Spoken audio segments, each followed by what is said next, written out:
Hello বন্ধুরা, কেমন আছো? আশা করি সবাই অনেক অনেক ভালো আছো। আমিও ভালো আছি আলহামদুলিল্লাহ। তো আজকে নিয়ে আসলাম কাঁচা আমের জেলি।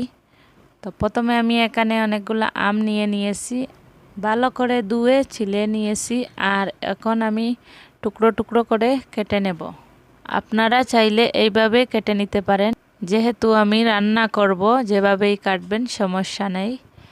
এভাবে ছোটো ছোটো টুকরো টুকরো করে সবগুলো আমি কেটে নেব।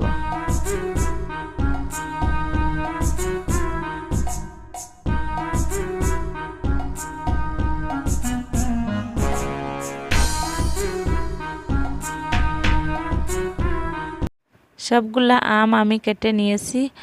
আর এখন মিষ্টি হওয়ার জন্য দিব চিনি। তো আমি এখানে 1 কাপের মতন চিনি দিয়ে দিলাম, আর 2টো এলাচ, 1 টুকরো দারুচিনি ভালো করে নেড়ে তারপরে চুলায় বসিয়ে দেব।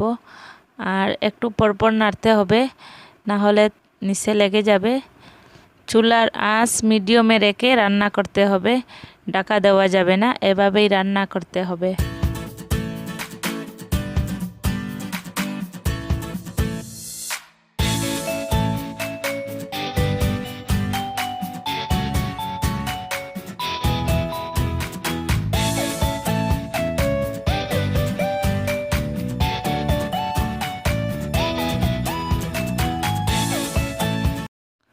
অনেকক্ষণ রান্না করার পর সবগুলো আম গলে একদম জেলির মতন হয়ে গেছে।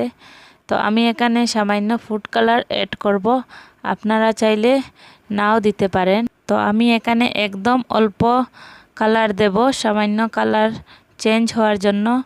আর ফুড কালার দিয়ে কিছুক্ষণ নেড়ে তারপরে চুলা থেকে নামিয়ে নেব। তো এইবার হয়ে গেল কাঁচা আমের জেলি, খুব সহজে অল্প উপকরণ দিয়ে। কেমন হলো রেসিপি? এইভাবে বানিয়ে একটি কাচের জারে ভরে রাখবেন, অনেক দিন যাবে, নষ্ট হবে না। আর রুটির সাথে খেতে কিন্তু অসাধারণ লাগে। তো ভালো লাগলে please like, comment, share, subscribe করবেন, পাশে থাকবেন।